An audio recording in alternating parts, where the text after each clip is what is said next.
Welcome to Warcraft Reloaded, a podcast brought to you by Mash Those Buttons, covering World of Warcraft Classic, TBC Classic, now Wrath Classic, and its communities. I am Bobby, also known as Blazzinbob.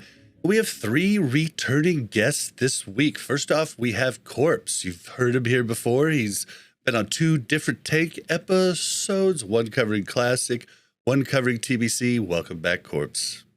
Hey, Bob. How's it going? It's going good, man. Thank you for coming.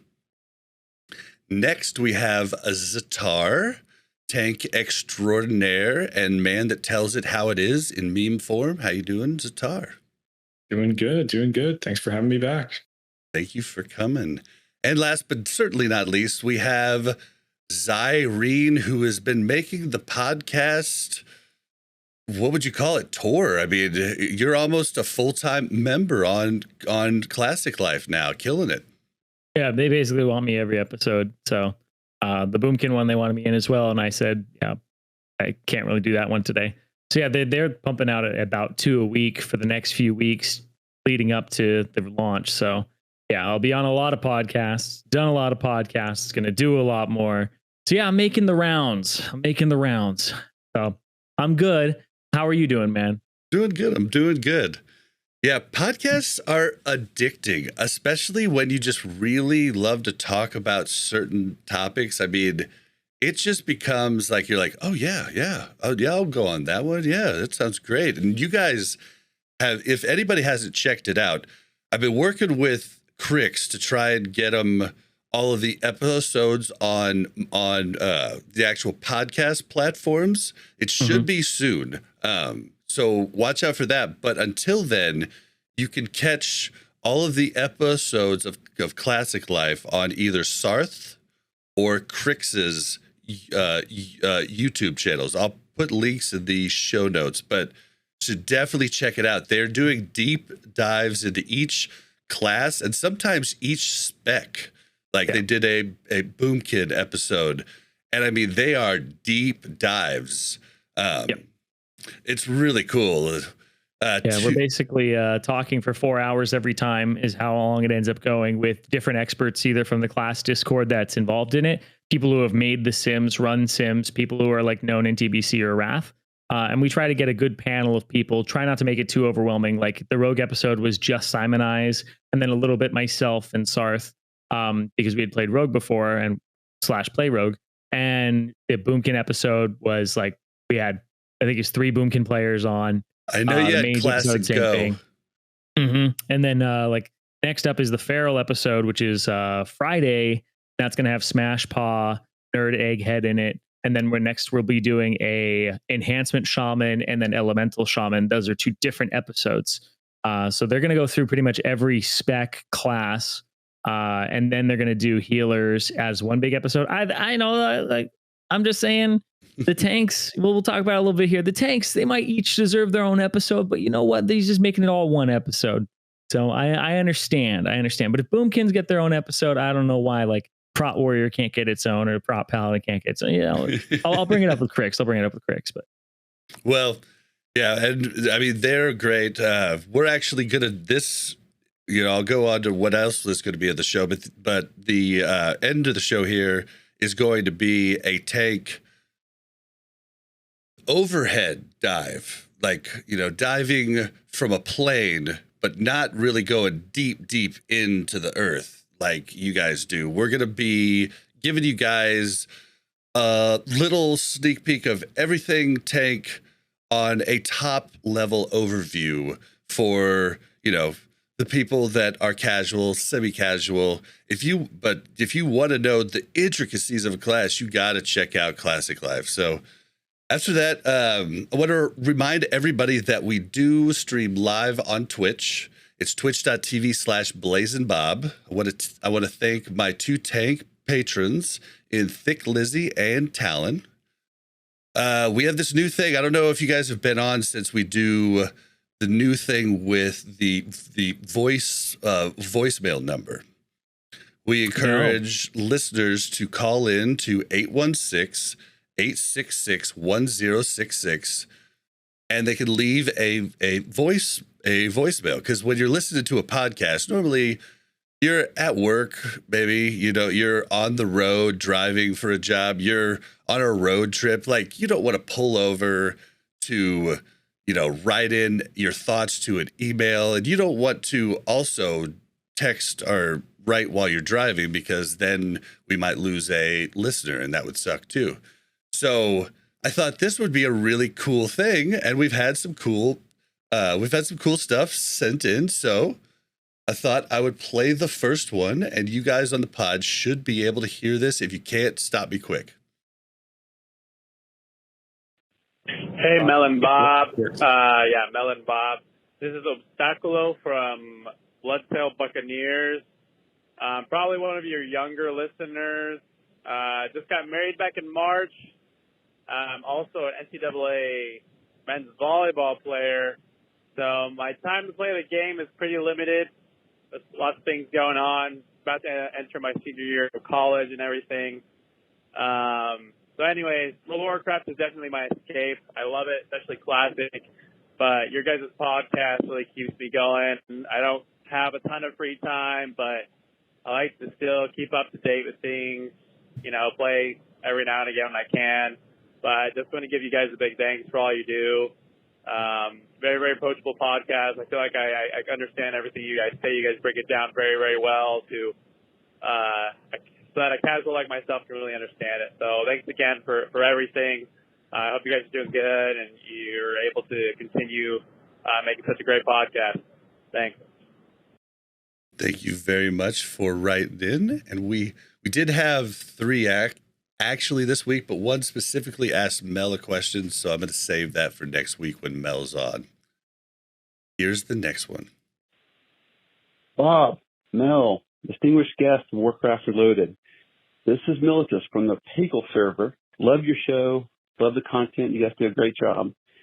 Just had a quick question about GDKPs. I'm not to stir the nest. When I first came in Classic WoW, I didn't think they were that bad. Throughout TBC, I think they're bad.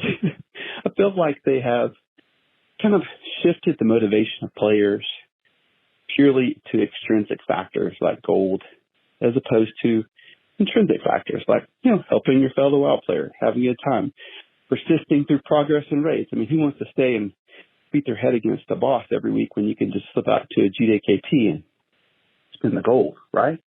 So that kind of leads me to my question. I know Blizzard listens to your show. I think that's pretty obvious by some of the changes they made. So kudos to you guys for bringing those issues up. So here's my question to you. Is it possible? Do you think that Blizzard would ban GDKPs on Wrath Fresh servers going forward? What do you think? Thanks again for taking up the topic. Have a great day. Love the podcast. Now, I thought this would be a great question for the group we have here, because I'm pretty sure we all engage in GDKPs. I could be wrong. Let me know when you start to talk. Zatar maybe is I'm a boomer, man. I'm a boomer. I've only done a few, and I, kind of budgeted them as research purposes. That's how I started, and then I got addicted. But Corpse, You've done at least one because you did it with me and Fru and Fru TV. Yeah, I've probably done maybe 10 lifetime, give or take.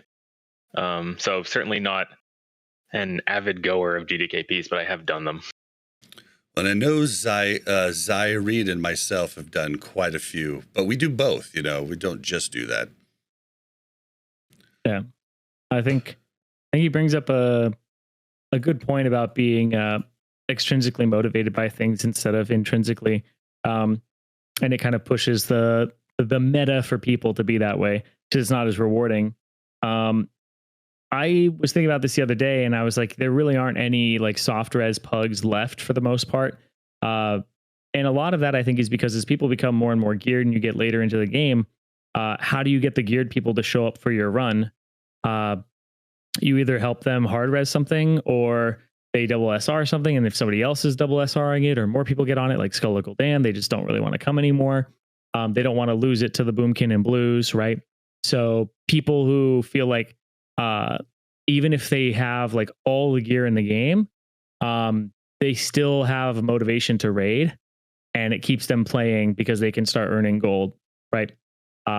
It's also the idea that if I only need one item and it doesn't drop, I still got something out of the run because I got money. Or So you actually stay for the whole run, right?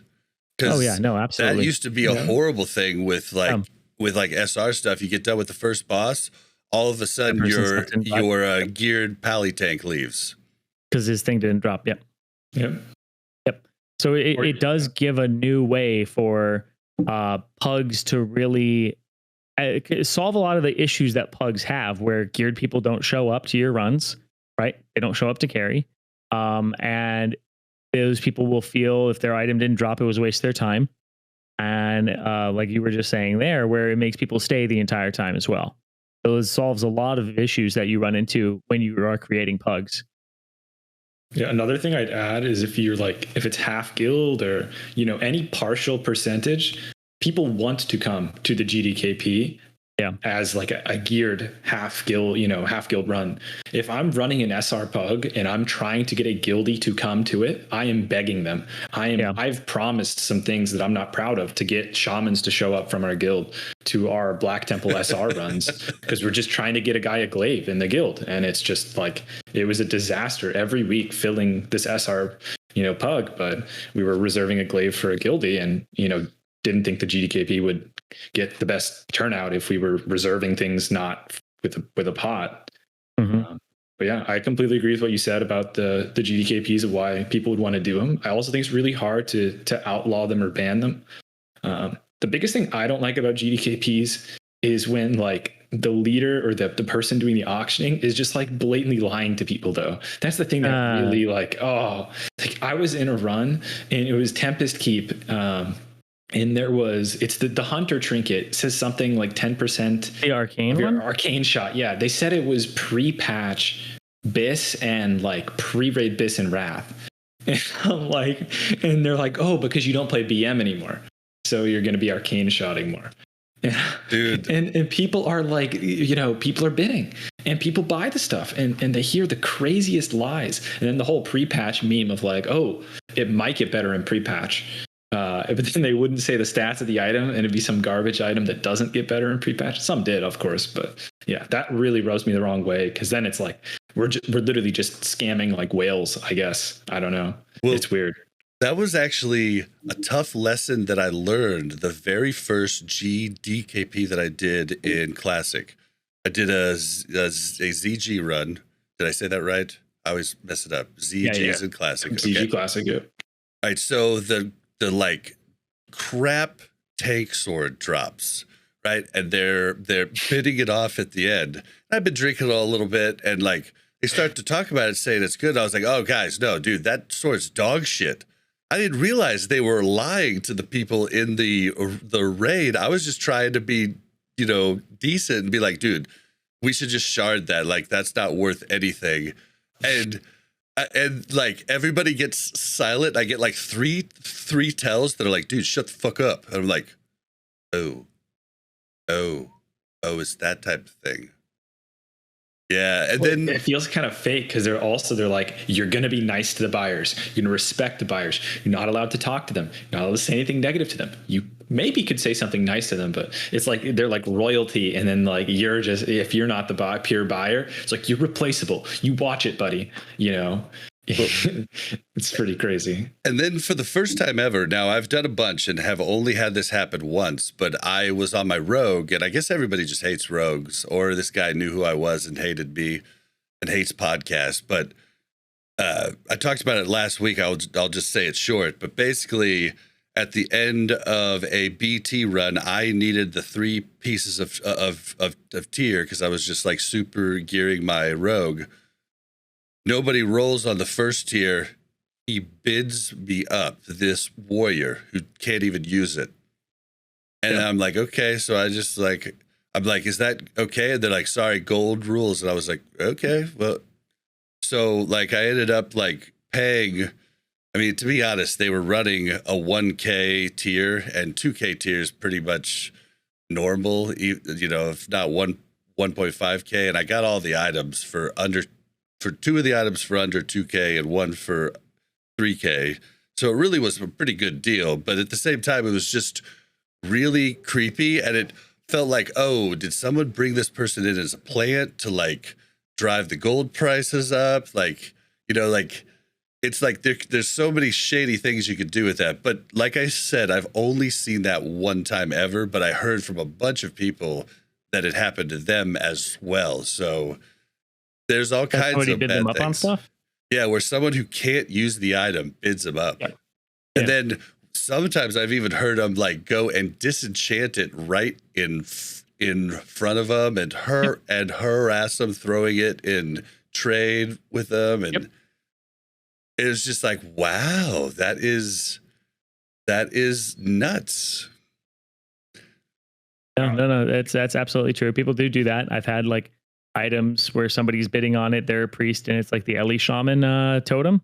And I'm just like, okay. I mean, I guess I'll just wait until the next time it drops and just pass on it because it's not min bid, which it should be. And then they get it, right? And it just sits in their inventory, right? It's not like they're giving it to a different Ellie Shaman in the raid. So I was like, okay, like it's at the end of the day. I remember the very first time that happened. Like you said, where you said gold or whatever, gold.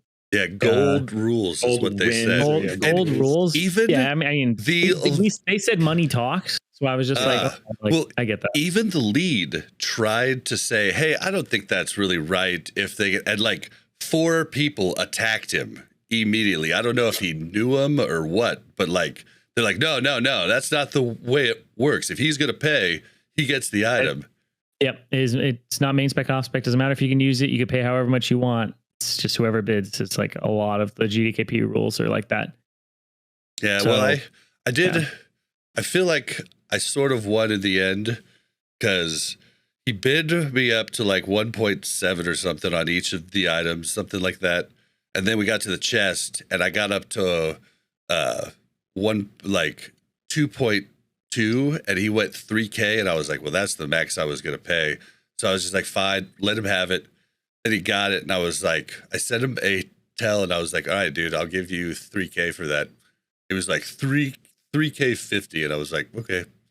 And then his chest comes up, he bids, and then people sent me tells saying, get him back. And I was like, dude, Mom always said 2 wrongs do not make a right. Like, I'm gonna treat people like I want to be treated, and I'm just not gonna do that. So, but yeah, I think I won in the end because the items were still really cheap comparatively. Yeah.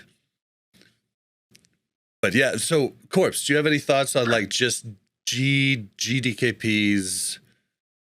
Zirene basically enumerated all of my major points.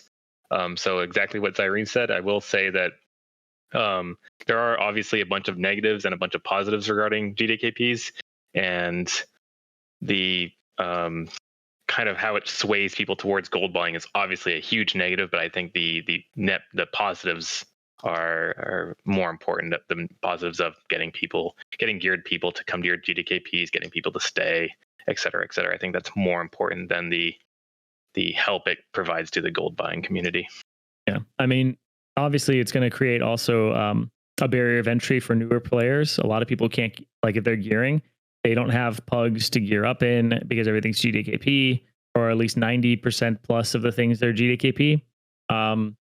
And so they can't get in to even make money to start participating in the GDKP. And if they do go, they go as like a pure buyer and they can't make any money.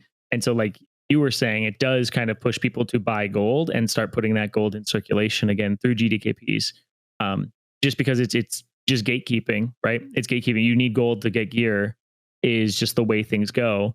But it's weird because the GDKP, like the DKP system to begin with, not GDKP, but the DKP system was it rewards you for showing up, right? For participating. You might not be able to spend DKP at the first, second, third raid that you go to, but at least you'll accrue it and then have enough to actually bid on things. It doesn't work that way with GDKPs because you need to farm that gold on your own time. And they won't even let you in if you don't have gear in the first place. So it does create this barrier of entry that I do think is a little bit of a off-putting thing for newer players or people who want to get in. And so I don't want to like, completely turn a blind eye to those things. I think it is, like you're saying, there are positives and negatives. And I don't know which one is is going to outweigh the other, but I do know that the GDKP, or the way that we got to GDKPs, is a very human thing where we're countering very emotional responses to the game where people don't want to play when they don't get something. They don't want to stay around if their item doesn't drop. And this is the way that we found to combat that. And I think that it really is it's almost like a necessary evil that's come out of this based on where players are today. Because it's very much so a player-made thing, obviously, right? And it's a player-perpetuated thing, and it's only as big as it is because of the players. That's the nature of an MMORPG. And whether Blizzard can even step in and ban things like that, it would just be so hard for them, man. It would be so hard. I don't even think it's possible. It's impossible to police that. Well, and another big thing I'll point out is that, there is SR runs running. Usually not the biggest raids, but there's definitely SR, ZAs and stuff going, and SSCs and stuff like that. But the problem is they're always going to be lower quality too. It always feels like the SR runs are lower quality now. Everybody the raid leads are the good raid leads. Talent goes where talent is most useful and gets paid the most. That's what happens in the NFL. That's what happens here. And usually the SR runs are run by somebody who wants to hard res one thing and they're not ready to lead a raid. And do you want to take a chance of that raid falling apart and you losing your lockout because you guys were able to barely kill the first boss and then not able to do anything else? Or do you go with the surefire bet and try to get into one of the premier GDKP runs? It's a really rough situation, but at the same time, I think the fresh servers are actually where it's gonna hurt the least, right? Yeah. Like they've stopped a lot of the different things bots could do. They've stopped a lot of the different things that you could do, and I feel like Blizzard's going to be watching these fresh servers a lot closer than they're watching our old broken down servers, and I feel like there's going to be a lot of watching. So I feel like GDKPs actually could be really good on the fresh servers. Yeah, I don't think things will be that expensive, but it will reward people for farming until bots become a big thing.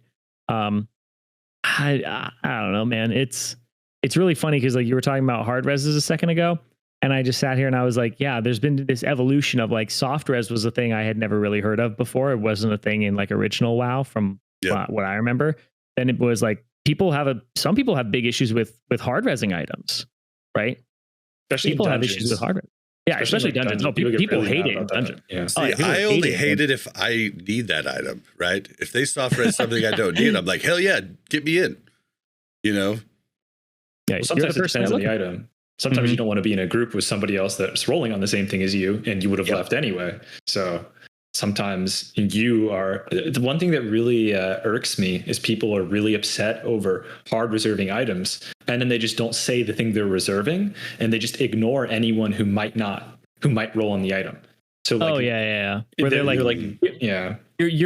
you're pseudo hard resing, right? Where it's hey, I'm the only rogue in the raid. I'm going to ignore all other rogues that whisper me because I want warp spin coil, right? So you're because you're creating the raid, you are sort of hard resing an item because you're just making sure you have no competition. Yeah. That's another thing too. It just takes longer though, especially in just a basic 5-man, you're doing a Mechanar and there's an Abacus in there, great physical trinket for a lot of classes. If you're ignoring every hunter, if you're ignoring every rogue, every warrior, there's a lot of them that don't need the trinket and will come anyway, and you're just ignoring them and not reserving. Anyway, it's kind of pointless. But a lot of times you just ask them if they need it, right? I think probably the most common example and recent example is Shard in Heroic Magister's Terrace. Being a DPSer and not making your own group and rezzing Shard is you're rolling the dice on rolling the dice. So it's a lot of people are off spec rolling that too randomly now. You'll have a holy paladin kneading on the Shard, and you're like, wait a second. Yeah, and a prop paladin, it becomes a very good trinket for them in pre-patch, right? Yeah. Yes, I got so lucky on that with my warrior. First and only heroic run, Shard. Boom. Done. You only did one? Oh man. And I just went with a guild run, so it was a super fast run too. It's just I have also encountered the dungeon where we get all summoned and all into the dungeon, and then I get a whisper, hey, we're hard reserving this. Is that okay? Oh, that's the worst. Nope. Yeah, that's Sleep the party. worst. You can specify your loot rules beforehand, buddy. Well, Yeah. I'm sure we could talk about GDKPs forever, but thank you for your email or your voicemail. Anybody who wants to send one in is 816-866-1066. Still working on a way for you guys over across the pond to send something in. New reviews, we've gone dry. We don't have any new reviews this week. To be fair, we are recording this on a Wednesday night to release on Monday. Those of you live will get to see it or check out the VOD, and Patreons will get it, but the rest of it won't be on podcatchers or on YouTube until Monday. So it's a reason to follow live or to subscribe to the Patreon. Emails, we had some emails, but nothing pertinent for this conversation, so I'm just gonna move on. Guys, let's quickly go over what we've been doing in WoW lately. I mean, I'm sure everybody's just like prep, but who wants to go first? Zirene, how about you? What I've been doing is I've just been doing a lot of research into tanks because I'm going to play all 4 tank classes in Wrath, and a lot of that is preparing. I finished leveling my druid. It's now like 1 day played, and it's 7 out of 8 tier, with the other piece being gloves for T6, for like the crafted gloves of Moral Dusk. So I've just been gearing a druid because it's the last one that I've basically leveled out of the 3 that currently exist, and then getting ready to level DK in pre-patch. So it has been a lot of preparing on my end, but it's also just been, doing my normal raids and all of that. So yeah, that's basically where I've been at right now. And I think a lot of people are, like you said, in that same spot, getting ready for it. I'm not doing the pre-quest stuff though. Are you guys doing the pre-quest stuff where people are like getting quests ahead of time? I'm just gonna do like whatever the cap is, 25 daily quests, and then if I have quests on whatever characters, I'm only gonna do it with the 2 characters I need to get to 80 before raid time, before the raids open. There are some quests that I just haven't turned in that I've done in the past month that I'll just save for pre-patch, but I'm not actively going out and doing dungeons or quests for dungeons and stuff like that. I have heroic daily dungeon done that I'm just not turning in, but nothing aside from that stuff. Yeah, when I get into that kind of mental space, I'm getting to the point where like, I don't know, I just gets me thinking about the game the wrong way. So to be honest with you, like I've got several characters that are going to be, completely worthless 80s that are going to be actually, getting green gear. And, to be honest, I'm going to lose a little bit of time to 71, 72, 73. By the time I'm 75, I'm not going to feel it that much. The biggest thing is having to not having enchants on everything, because you're not going to keep re-enchanting every item you get and all that. But yeah, going in under geared and under, and it doesn't really matter. You're not going to forget it by the time you're 80. But it does matter for some, of course. But in the grand scheme of things, it's nothing to worry about. It's nothing to fret about. It's nothing to cause stress. So I'm going pretty low on a lot of that. I have a lot of characters though, but that's pretty much it. Yeah, I just feel like I don't even know if I'll do 25 quests. It's basically I've got all the Shatari Skyguard stuff. I could do all the Netherwing ones, and I'll just do some every day in the pre-patch and just save them. So then when it launches, I'll just turn in those quests. But as for gearing another tune, I did falter, and I've all of a sudden BT, close to BIS BT Mount Hyjal geared my rogue immediately, 5 of 5 of the of tier, and then some other items. But it's the stuff's going so cheap on most raids for base bid price. So I've just been and I found out, from a lot of people that the Kirin Tor rings are kind of overrated, and I was saving for one for me, one for my wife, and then one for my other characters. So bada bing, bada boom, that's 24K right there that no longer was accounted for. So spent about 7K, 8K getting some gear, but it's felt good, and I'm doing it really just because Combat Rogue will actually be geared really well in pre-patch, and I want to pump in the different raids during pre-patch. So I'm pretty excited about doing that. So that's the only reason I've done it, is just for my own personal fun, and that's what it's all about, right? I think that's the best motivator. It's just fun. If you want to start raiding in pre-patch, if you want to start like playing the class, if that's something that's interesting to you, you know, you should actually try and pursue the gear, and you can catch up pretty fast. You mean use some of the PvP stuff it looks like we're going to be able to get to gear up really fast. I know. But I mean, otherwise, you know, don't have to. But yeah, well, well, it's going to be fun for a lot of people. And hey, he's just dropping the F word all the time, man. What's the F word? Fun. You can't say that here, man. No, I am kind of a fun propagandist, if you will. Well, and my guild's also going. They did tell us, like, we stopped raiding last week, but they did tell us that we're going to raid the last 2 lockouts during pre-patch before Wrath launches. So since I'm main swapping to the Rogue, I'd also like to show my guild, like, that I know what I'm doing on the Rogue and I'm going to be okay. You know, that's another big motivator, you know, because, you know, you just want them to know. Because it's going to take a second, because I want to play combat the whole time. It's going to take a second for combat to kind of catch up. You know, like early Nax isn't going to be great, but it's going to be not bad. But yeah, so I don't think we got to what everybody else was doing real quick. Corpse, what have you been doing? I have been PvPing my little priest behind off. Kind of got started playing it very late, like probably halfway through the seasons when I hit 70. So that's been my main focus after raiding, and just like you have kind of stopped raiding. I did raid on 2 characters, but due to attendance issues, we've dropped down to just 1 common raid rather than two separate raids, and a lot of us are taking time off because of that. Nice. What about you, Zatar? You've been making some videos too. Yeah, trying to, but just trying to, I guess, other preparations as well. I've leveled a decent amount of characters. I'll have, I guess, 8 in Wrath. So everything but Warlock and Mage that I'll be playing. But I'm not like Zirene. He's built different. He's gonna raid on all of them, all of his characters, and like gear him up. And I'm the kind of guy who's like, man. Yeah, I've got. I don't recommend it. Don't recommend it. One guild I might run in alt raid, you know, which we didn't run before. I always get tied into running a DST pug or some sort of glaive pug, but I'm not happening in Wrath this time.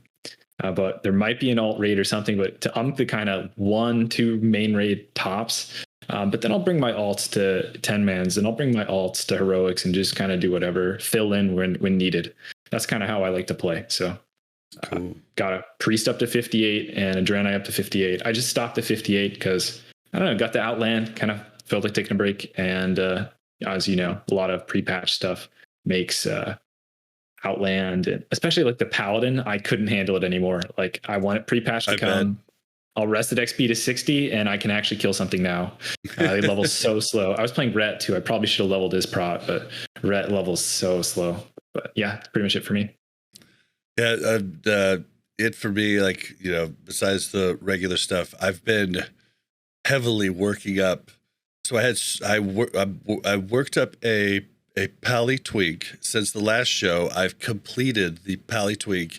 He's got almost all Abyss. I ran all the dungeons and got the pieces with my other account, just like having my dude on follow. It was so much fun that I started a second tweak, and now I'm working up a Druid level 29 tweak. And I hope the joke's not on me, but I feel like the BGs are going to be hopping when you get XP for doing BGs. And so I want to be ready with the 2 different tweaks and have a good time. But I've just been having a blast doing that. Like there's something about easily in a few days being able to biss out a tweak And like, I don't know what it is. And like with the joyous journeys at the moment, I've been just having a blast doing that. Has anybody made a tweak? Has anybody even thought about that? No, I haven't made a twink. In fact, the whole joyous journey thing. You know how you can talk to an innkeeper and turn it off? Yeah, but the buff still stays up there. You have to hover to see if it's on. It just has 0%. Yeah. It just goes down to 0. Pretty much turning it off is just for twinks because you don't want to level too fast, right? When you're doing all the quests to get like Skull of Impending Doom or getting different quests done to get specific items or farming for like, full brawl medicine pouch or whatever the hell you're going to use. So yeah, like a lot of people like will, because I've helped a few twinks get items. They actually like don't want to get experience while they're getting the items, right? You want to equip the character as fast as possible with as little experience as possible, which I thought was really funny because somebody was like, why would you ever want to turn this joyous journey buff off? And that was like the only one we could actually like come up with or think about other than you just don't want the experience buff for some reason. Well, I can give you a reason. Why? Okay, go ahead. You don't, if people have like specific routes they like to go, or if they have zones they like to go to, sometimes you level so fast that you kind of skip them or you go gray through them. So if you're like a big boomer leveler, the pacing of the game is already a little off in TBC for the classic zones. And then with Joyous Journeys, you're actually like skipping a ton of zones. Oh, yeah. I personally wouldn't do that. But if you got somebody who just plays the game to level, you're kind of going too fast now. Actually curious if there's anyone who's super all the poor. crappy quests. Wonder about skill costs too. Maybe if it's like your first character, I remember if sometimes when you're leveling too fast, you can't afford your skills. I don't remember when that happened to me, but I wonder if that's a thing. Yeah, when they upped to 100% in Season of Mastery, they had to quickly a couple days later change quests to move up the gold because you were just like you couldn't buy anything if you didn't actually have an extra character to give you gold. But I don't think they've done that here. Yeah, I didn't even think about that. But I may be misremembering. Did they lower the skill costs in TBC at all?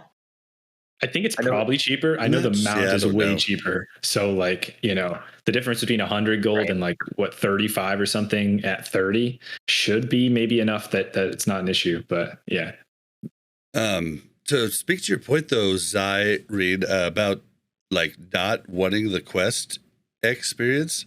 See, that was the way it was. I had to like really when my friends ran like in my first tweak back in Wrath at the start of Wrath when I worked him up, like I was trying to get Dead Man's Hand from the library and I had to wait outside the dungeon until he killed every mob except for the last boss, and then I would walk in then because it was way too much experience. But with the recent nerf to dungeon EXP with a higher level, I was able to do it a ton easier and just like not even have to worry about that because I got so little while doing the dungeons to get the actual gear. So it worked out. But level 19 tweaks are really hard. Like those are the ones you really have to watch. Level 29, you got a pretty good amount of leeway. So, but yeah, so that's all I've been doing.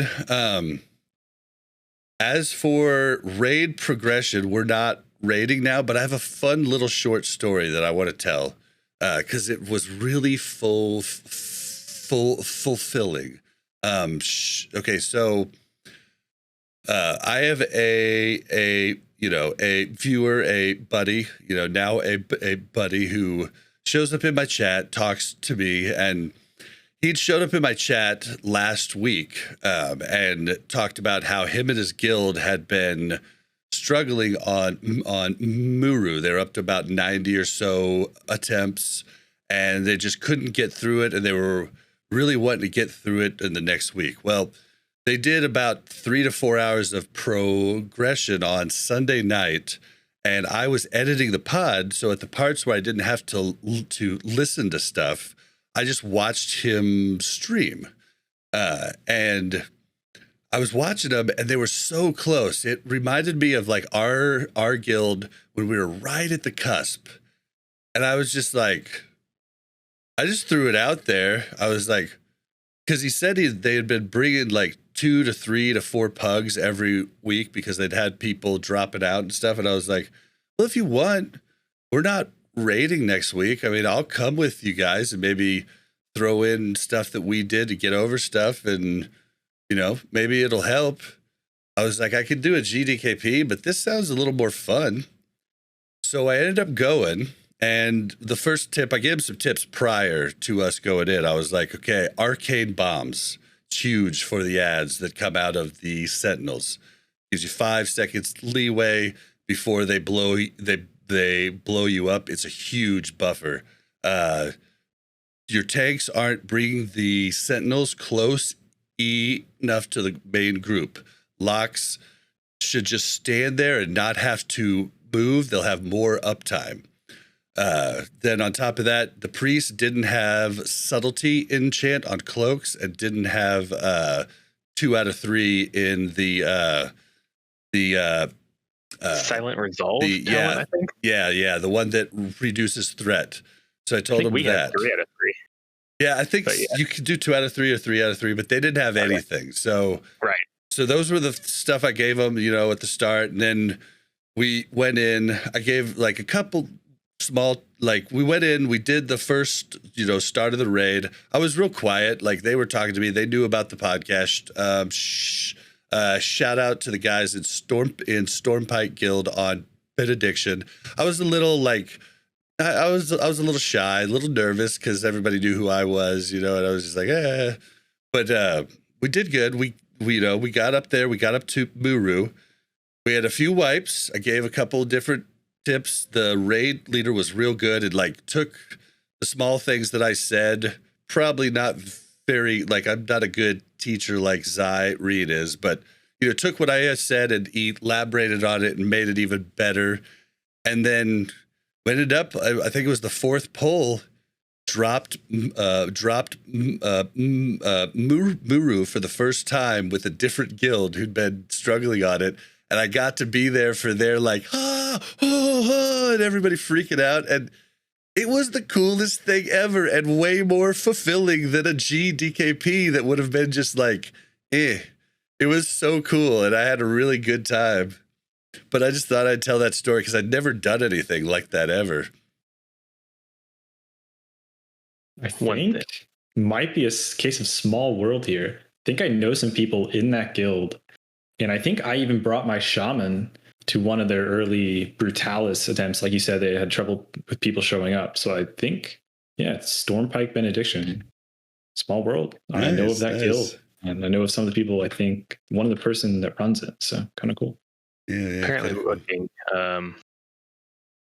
looking, Silent Resolve is a 5-point tell, and in TBC it gets lowered to 3.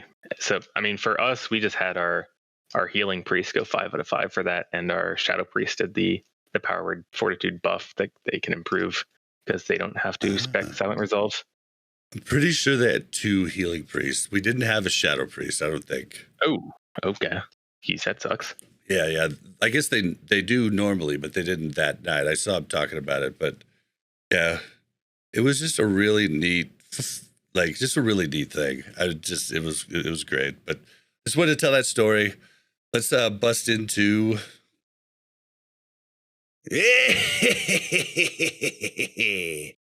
Time for the news. All right, anybody listening on Monday, if stuff has changed, we are recording this on Wednesday the 24th, so don't persecute us, but we're going to try and go through this pretty quick. I'm going to go through the stuff. I might stop. There's 1 or 2 things I wanted to actually hit on, but if I start to move and you want to comment on something, anybody on the show, just go ahead and me, and I'll stop and let you say your piece. But let's go through on the first one. Okay. So the Evil Dark Portal Pass Deluxe Edition that came out when TBC came out is retiring from the store August 29th. I shamefully bought it on my other account and know that it's half off at the moment to Rhydom now. So it is $15, but I really love those green footsteps. It's literally the only thing I'm going to use. and I don't know if you're going to be able to get them later. It was something that I had in our original TBC from the card game, so that's why I bought it. But for anybody who does want to buy it, I got to report the news. You have a short time left, and if you're listening on Monday, you got like 2 days. So check that out. I assume it'll still be on sale. The next thing is kind of sad. Season of Mastery players were told recently, not too long ago, that they would be allowed to move their level 60 characters over to Wrath. Now, I don't know about anybody else, but I assumed that that would mean during pre-patch when they could get up to speed with everybody else and, get with their friends before the start of the expansion. But it turns out they're saying they want to keep it when it was originally planned 11 to 13 months. So doing the math, if that's the case, then Season of Mastery transfers will not be available until October or December. So for sure, after launch, not even pre-patch. I do kind of want to know what you guys think about this. That's really random. Like, why? Like that's kind of the whole point, was so that you don't feel like you're really behind. Like, people who want to play Wrath are just gonna like play on a new character or quit before then because they don't have a character. Like, you're supposed to be doing this so that you can have the people who want to play Wrath and not feel like they're missing out or anything. And they didn't play TBC, feel like they have an avenue in. They have a way to actually get over there. And it being that late, you're just going to feel really behind. And feeling behind in an MMORPG is grounds for a lot of people wanting to quit. Like, I know that feeling where it's very hard for me to pick up a game that's 4 expansions in, right? It's very hard for me to do that because I just feel so behind even from the get-go, knowledge-wise, also character-wise. So you're going to be joining and you're just going to be somebody who has to go all the way through Outland to Wrath, and then you're just going to be somebody in a raid who hasn't done any of these where everybody else has been doing them for multiple months now. Just, I don't know. It feels like it's not serving the purpose that I thought was intended by it originally. So that's really the strange part for me. Yeah. What's strange is I would it have cost money? I thought they were going to have to pay to get their character to Wrath, but it never said. It just said it will be available. So even if you're trying to be like, oh, greedy Blizzard trying to sell boost, it's like, well, they were going to get money from a transfer anyway if they chose to make it a cost. So maybe it's going to be free, I guess, and they're trying to get people to buy a 70 boost. I'm not sure. This is one of those things that's kind of just doesn't seem to be any upside. Doesn't seem to be any reason why this is happening. And there's not another like season of SOM. I mean, it's obvious there's going to be a big drop off in players. They've gone through Nax now. So like, what are they supposed to do? What is the SOM player supposed to do? Restart, I guess. I don't know. Kind of weird. The only upside I could see is if you have someone there that you're like, oh, I want them to be an alt, because then you could bring them over later and like it would be like, okay. But that's all I can see. How about you, Corpse? I don't really have an opinion. Haven't kept up with this stuff. Okay. I would expect the transfer to Wrath servers to be free, though. It's one thing I'll add. Yeah, they didn't say either way. I just assumed it would be free, but maybe that was dumb of me. Yeah, it's also going to saturate the Grand Marshal and High Warlord title even more when they do transfer over. Title used to mean what? I respected every Grand Marshal I saw. Are you kidding me? Every person, I thought they were nice people, normal people. I loved Grand Marshals and High Warlords, man. That's gonna be awful. I don't know why, but every time I see like a Grand Marshal or High Warlord in Arena, they're like the easiest opponent in the world. It's really strange. I mean, that's because of the changes, man. They were glad in original, TBC. It's come on. Oh, see, I actually different things, right? Yeah. I actually was glad in the original TBC season 1, but I fully admit the whole caveats and reasons. I lucked into Lock. Nobody played Lock at the end of Classic. Like they didn't, Dots didn't take into account resilience. Nobody knew how to play the game. I knew how to use the internet and forums. Like, I mean, it was basically handed to me on a, platter, but then I never made it after that. So I don't really brag about it because if I was really that good, I would have made Glad every season, throughout TBC. What did you play with? Lock, Disciplined Priest. Twos?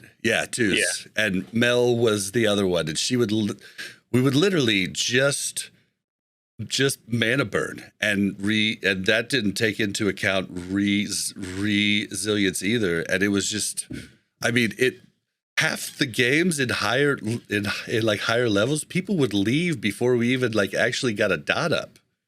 Like it was so dumb and it was broken, and I admit that, but yeah, I know exactly what you're talking about, Zatar. Everybody's like, oh, it was a Glad back in, but okay. Tangent though. But I mean, the title, all you had to do is put in time and be in an actual pre-made group. And have consumes. Like that was the way to get Grand Marshal. Does anybody really say that they're a really good PvPer because they had it? I haven't actually met someone that actually states that. I know a few of them. But some people respect the generation. So they'll say okay, if you're a Gen 1, rank 14, they'd be like, okay, well, this guy actually, had to know life a lot more than some of the people, I guess, that got it at the very end. But I do think, most people do recognize it as a time-based achievement. But of course, there's some people that are good and rank 14, obviously. Oh, yeah. There definitely are some. Definitely are. But if you had the time, you could get it. If you had the time and you could look up the connections and afford the consumes, you got it. Yeah, so okay. Well, next part is just a real quick this won't make any sense for Monday, but I'm going to say it anyhow just because I want to know if you guys are going to do it. The Wrath Classic beta is going to do a Wintergrasp playtest tomorrow, August 25th. Are you guys going to go? Because I really want to go and I want friends to go with. All I know is that they said in that post that the Blues are going to play and some of their QA team. And immediately my GM was like, I'm fucking hunting Brian Birmingham. Where is he? He's like, let me find Brian Birmingham in Wintergrasp. I was like, oh shit, dude. Like, I know my guild's going to participate and they're going to go try to find all the Blizzard devs and camp them. So I won't be participating in that. But I know some people who are. There. Zatar, what about you? I would not be participating, but I am curious if I don't remember a lot of the early Wrath stuff, and there's always so much complication with what version of stuff we're getting. Mm-hmm. I really want to see if we're going to see some vendors and stuff showing what some of the PvP items from Wintergrasp are going to be. Who knows? Maybe they're already there, and I'm just a boomer. But I haven't been able to find honor vendors on the beta for a while for the Wrath stuff, but I haven't checked recently. So there's a few things I want to see. There's some really good for tanks, maybe we might talk about later. There's some good pre-raid items like the boots. The hateful boots are insane. But again, I'm not somebody who was playing at the beginning of Wrath. I, played off and on in Wrath and wasn't a PvPer. So I have no clue if these things are in the game, but that's the main thing I'm keeping an eye out for is if we learn anything from some of the vendors. Yeah, and I won't be attending. It's just too early in the day for me. I'll still be at work.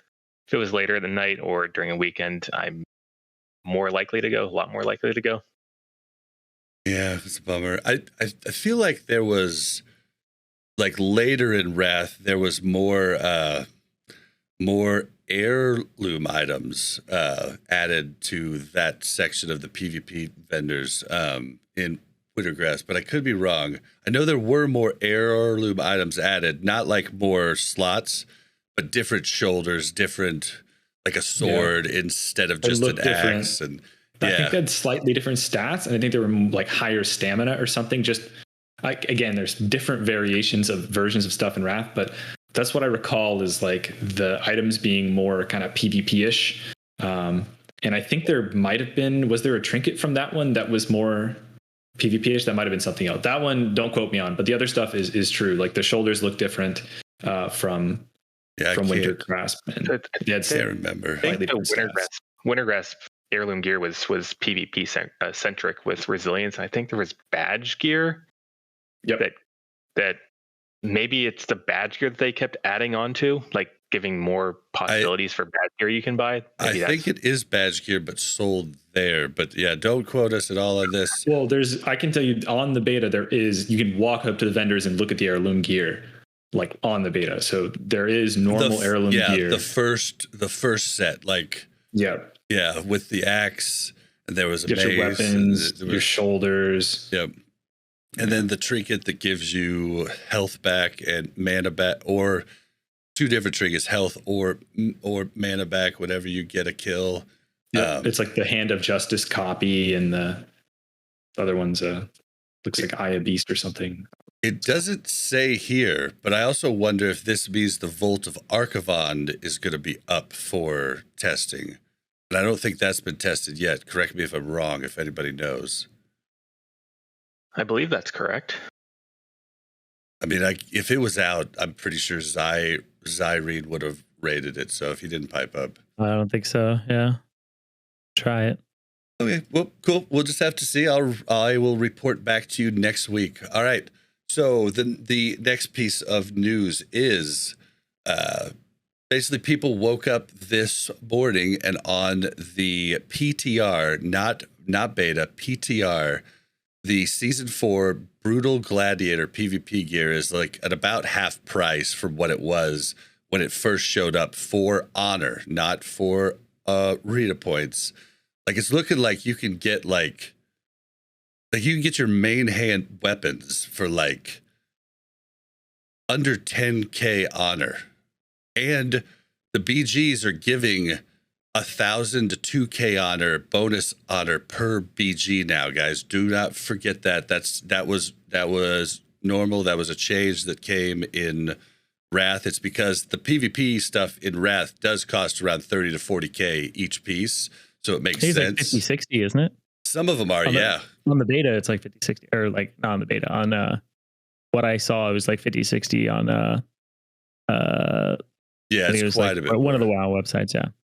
Yeah, so the honor you're getting in the PTR makes sense, but like the price of this gear, I mean, everybody should be getting your weapons. Like this is nutso. Like, are you guys excited about this? Because I'm pretty excited just to get like at least stuff to level up.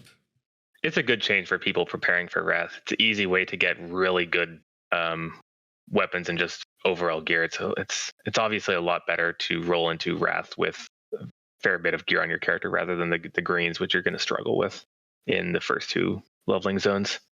Yeah, so, good change all around. And these weapons, from what I've seen, are definitely going to last you until like 75 blues. Like your weapons do get outpaced pretty fast, but I mean, you're going to be able to use it initially pretty well. Yeah, and always remember the enchant. Unless you're like walking around with, I guess 3 Pash, we might have enchanting vellums, but that's a lot of people are not going to have their like enchants ready to go. So that's like another almost few levels that you'd get too. Yeah, that's a good point. This next one, I don't know about everybody else, but I was kind of scared that they were going to pull the whole "we don't feel like this is in the spirit of Classic" thing with this next change, but finally, warlocks on the beta are able to summon. This is on the PTR. Are able to summon people into dungeons. Yep. So, yeah, it's supposed to be like that, right? So, yep. Warlock value up if they didn't already have too much value. Yeah, I was a little worried about that. Okay, this last one, I didn't really actually realize this was a thing. I don't know when it came about in Wrath, but I don't remember it. But I guess quest objectives sparkle now. So no longer do you have to turn your graphics to 1 so that you can see the quest items. They now will actually sparkle for you so you can actually see them, which I'm not going to lie, like, it makes me happy just because I literally change my graphics to 1 constantly while leveling, and then, like, not too recently, but a couple months ago, forgot to change it back, and then was on council and not understanding why I was not standing in anything, but my GTFO was going crazy. And thank God for GTFO, or I would have just probably wiped.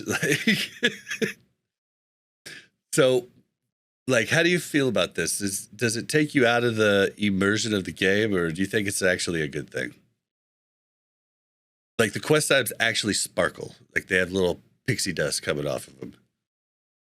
I'm fine with it. I mean, certainly there are a couple quests, like the picking up poop quest in Nagrand, that everyone changes their graphic settings to 1 so they can actually see the items. I think not being able to see the items in a normal gameplay setting is far more dangerous than, say, sparkles being put onto the gaming environment. So, sure. What about you? I don't know, man. There were sparkles in original vanilla. You wouldn't have half the comments, on the Wowhead, but originally like Thoughtbot and Alakazam and stuff. There's something to be said about seeing a Wowhead article and somebody's freaking out over how they can't find something, and it's like massively upvoted. That's point.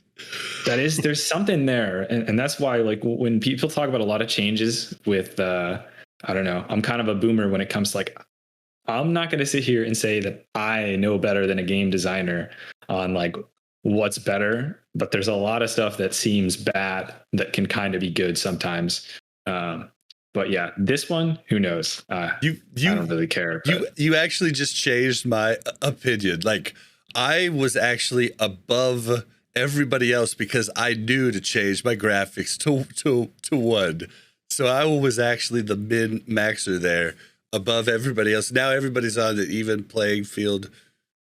You just changed my my mind there. What about you, Zirene? This is one of the things that I just don't really have much of an opinion on. I think it's like, it's not really in my arena. I don't mind. Like, there's already people using stuff that's going to point them in the right direction anyway half the time. And I think clarity is always going to be more and more welcome as long as it doesn't cause more clutter. And this doesn't seem like something that's going to do that. So I'm happy with it. Okay. And the very last thing, it's not really WoW related, but if you're a actual boomer like me and not a new boomer like Zatar, you might remember playing the original Starcraft when it came out, and that is now free. Okay, Starcraft Remastered is free with Prime Gaming right now. We will have the link in the show notes. If you have Prime, it is free.